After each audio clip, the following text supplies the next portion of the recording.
Sir నమస్కారం sir. నమస్తే బాబు.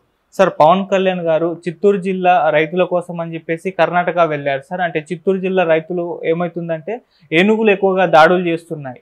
So ఆ మొత్తం ప్రాంతంలో కూడా అందుకని చెప్పేసి ఏనుగుల్ని తరమడానికి కుంకి ఏనుగులు అవసరం అవుతాయి. అవి కర్ణాటకలో ఎక్కువగా ఉంటాయి కాబట్టి అక్కడ మంత్రులతో మాట్లాడితే వాటిని కొన్ని తీసుకొచ్చి ఏనుగుల్ని తరమవచ్చు అన్న ఒక ఆలోచనతోటి అక్కడ మీటింగ్ ఏర్పాటు చేసుకున్నారు సార్. అయితే పవన్ కళ్యాణ్ గారు అక్కడ మీటింగ్ అయిపోయిన తర్వాత ఒక ప్రెస్ మీట్లో మాట్లాడుతూ ఒకప్పుడు సినిమాల్లో అడవుల్ని కాపాడేందుకు హీరోలు ఎంతో పాటలు పడేవారు. ఇప్పుడు ఏమైపోయింది అంటే గొడ్డలు పట్టుకొని స్మగ్లింగ్ చేయడం కూడా హీరోయిజం అయిపోయింది అన్నట్టుగా ఒక కామెంట్ చేశారు సార్. ఇప్పుడు ఇది ఒక చర్చకు అయితే దారితీసింది సార్. పవన్ కళ్యాణ్ గారు ఇండైరెక్ట్ గా అల్లు అర్జున్ గారు పుష్ప సినిమా పైన కామెంట్ చేశారా అని చెప్పేసి కూడా మాట్లాడుకుంటున్నారు సార్. మరి మీరు ఏ విధంగా చూస్తారు సార్ దీన్ని? ఇప్పుడు మనకి ప్రధానంగా మనం ఎప్రిషియేట్ చేయవలసింది ఏంటంటే పవన్ కళ్యాణ్ని రైతులు బాగోగులు చూసుకుంటా ఉన్నాడు. ఆ రైతులు బాగోగులు చూసుకోవాల్సిన బాధ్యత తనది. తర్వాత పర్యావరణం కూడా ఆయనకు అప్పగించిన శాఖల్లో ఒక శాఖ. దీని నిమిత్తం ఈయన అంత ఫాస్ట్గా వెళ్తా అనుకోలేదు. వెళ్ళడం చాలా అభినందన. కారులో మార్నింగ్ ఆ విజువల్స్ కనిపించాడు, మాట్లాడారు. మాట్లాడిన తర్వాత వాళ్ళిద్దరి మధ్య ఆ ఏనుగుల్ని తరిమేందుకు కుంఫు ఏనుగులు అని చెప్పి దాటి పేరుందట, అవి కావాలట, అవి బెంగళూరులో ఉన్నాయట. వాటిని తరలించుకురావడానికి ఈయన చర్చలు జరిపారు. అసలు వాస్తవంగా మనకి కూడా శ్రీకాకుళం, అక్కడ ఉన్న రాజాం, ఆ ప్రాంతాల్లో ఏనుగులు ఊళ్ళల్లోకి వచ్చేస్తాయి. ఊళ్ళలోకి వచ్చి చెరకు తోట వేస్తాయి, నాశనం చేస్తాయి.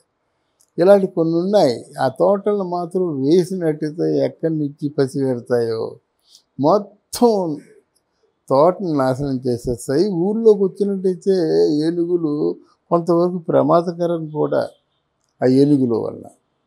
అందువల్ల మాట్లాడాడు. మాట్లాడినంత తగిన నిర్ణయం తీసుకుంటామని చెప్పేసి వాళ్ళు చెప్పడం జరిగింది, మన వాళ్ళు కూడా ఒప్పుకోవడం జరిగింది. ఇక్కడ మనం ఎవరేమనుకున్నప్పుడు కూడా చంద్రబాబు నాయుడిని మెచ్చుకోవాలి. ఇటువంటి ప్రధానమైన చర్చలకి పవన్ కళ్యాణ్ని అలౌ చేయడం మాత్రం ఆయన పెద్ద మనసును చాటుతుంది. ఎందుకంటే ఒక రాష్ట్రంతో డీలింగ్ కదా అది, అంత తొందరగా ఎవరు అప్పగించరు. కానీ నా బదులుగా నువ్వు వెళ్ళావంటే ఆయనకి ఎంత గౌరవం ఉందో ఈయనకి అంతే గౌరవం ఇవ్వాలని అక్కడ చెప్పుకుంటాడు. తర్వాత ఏంటంటే సంబంధిత శాఖ గనక ఆ పర్యావరణంలో మొట్టమొదటి చేపట్టినటువంటి కార్యక్రమంగా మనం తీసుకోవచ్చు. తగిన జాగ్రత్తలు కూడా ఆంధ్రదేశంలో తీసుకొస్తారు. అక్కడి నుంచి కుంఫు ఏనుగులు ఉన్నట్టు రప్పిస్తారు, భద్రతగా ఉంటారు. ఇక్కడ నాయకులు ఆలోచించవలసింది ఏంటంటే మనం మనం మనం మనం కొనుక్కున్న స్థలాల్లోనూ మనం ఉంటున్నాం, వాళ్ళు ఉన్న స్థలాన్ని మనమే కొనుక్కుంటున్నాం. అసలు వాడి స్థలం లేకుండా అయిపోయింది. వాళ్ళు ఎందుకు ప్రజల్లోకి వచ్చేస్తున్నారన్నమాట. వాళ్ళు మన స్థలాన్ని ఆక్రమించలేదు. బాగా ఆలోచించండి. ఆ ఏనుగులు మన స్థలాన్ని ఆక్రమించలేదు, వాళ్ళ స్థలంలోకి మనం వెళ్ళిపోతున్నాం. అంతకుముందు అది నిజంగా దిట్టమైన అడవుల్లో ఎలా బతికాయో, స్వేచ్ఛగా బతికాయి, కావలసినవి తినేయి, హాయిగా ఉండేవి. మనుషులు కనిపిస్తున్నారంటే వణికిపోతున్నాయి అన్నమాట. అది తొండంతో బుద్ధి చెప్తుంది, మనం రైఫిల్తో బుద్ధి చెప్తున్నాం. 4 రౌండ్లు కాల్ చేసరికి అవుట్ ఏనుగు. మానవ మేధస్సు గొప్పది కదా. ఇప్పుడు ఒంటరిగా వచ్చినట్టయితే సింహాన్నైనా విసిరి కొట్టేస్తుంది. కానీ ఈ వెపన్స్ వాడడం వల్ల ఈ నిరాధారంగా చనిపోతున్నాయన్నమాట. ఆ బాధ కూడా పవన్ కళ్యాణ్ గారికి ఎక్కువగా ఉంది. ఈ సందర్భంగా ఆయన మాట్లాడుతూ ఏంటంటే కొన్ని విషయాలు బాగా చెప్పాడు, మనం కూడా చెప్పుకోవాలి. అసలు అశోకుడు చెట్లు నాటించినట్టయితే ఇప్పుడు ఈ రాజకీయ నాయకులు దారిట వస్తుంటే మొక్కలు కొట్టేస్తున్నారు. ఆ మొక్కలే కదా, కొండల్లో ఉన్న మొక్కల్ని కూడా కొట్టేసి బోర్డు చేయిస్తున్నారు. బోరుగుండులాగా కొండ మీద పెరుగుతున్న మొక్కలు ఎంత అందంగా ఉంటాయి. కొండకి అందం కదా. ఆ కొండ మీద ముక్కుమలు తెవాచి పరిచినట్టుగా ఉన్నటువంటి ఆ మొక్కల్ని అన్నింటినీ కొట్టేస్తున్నారు, చెట్లు కొట్టేస్తున్నారు అన్నమాట. అదొక చాలా గొప్ప బాధ అందరిలో ఉంది, ఆయనలో కూడా ఉంది మాట. మామూలుగా ఆయన ఒక మాట ఆయన ఆవేశంతో మాట్లాడతారు కదా.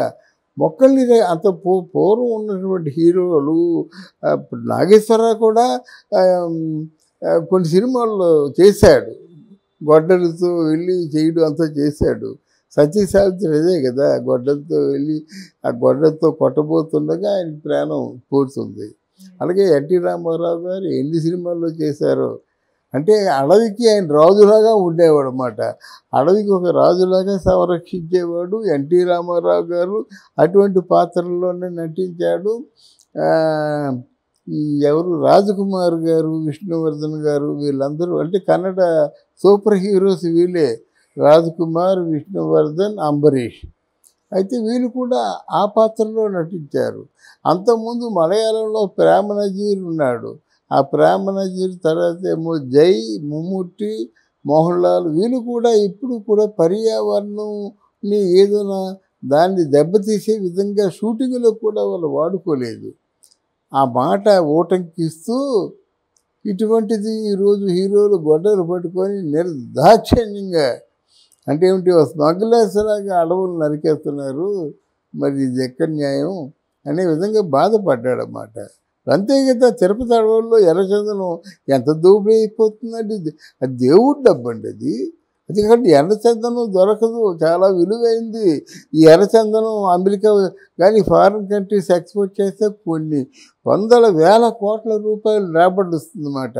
ఆ వేల కోట్ల రూపాయలు రాబడి రావడానికి కారణంగా వీళ్ళు దొంగదాటిగా రాత్రి బావులు చెట్లు కొట్టేస్తున్నారు. చెట్లు కొట్టినప్పుడేమో అడవుల్లో మంటలు వేస్తారు.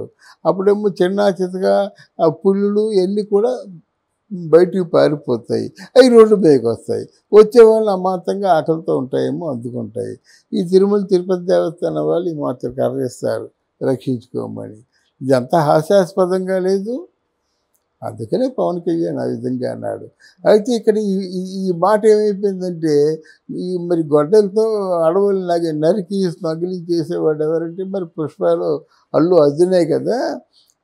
చాలా తమాషాగా సున్నితంగా నవ్వుతూ అంటించాడు పవన్ కళ్యాణ్ అన్నది ట్రోల్ అయిపోద్ది.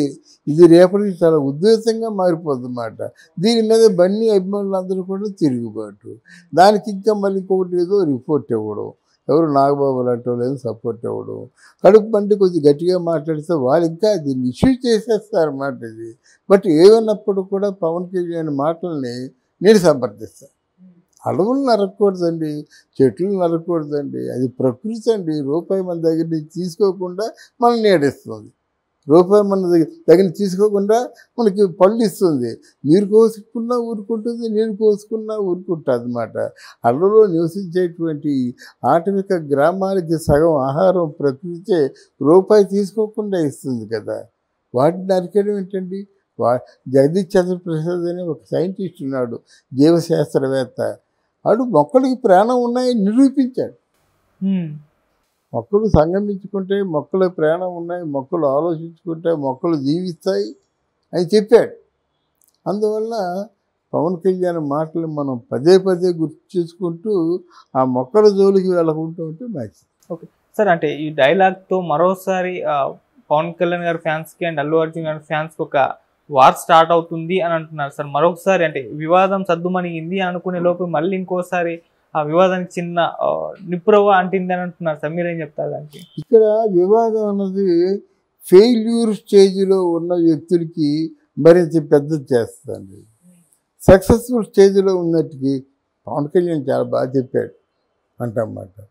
ఒకవేళ బన్నీ ఏమైనా మాట్లాడినా ఇది ఎందుకురే అనవసరంగా, ఆ సినిమా తీసుకోవచ్చు కదా, ఇప్పటికీ అందరూ అంటున్నారు అంటారన్నమాట. కనుక దీనివల్ల వాళ్ళు వివాదం సృష్టించుకుంటే వాళ్ళకే నష్టం, కానీ ఈయనకి నష్టం లేదు. Okay sir.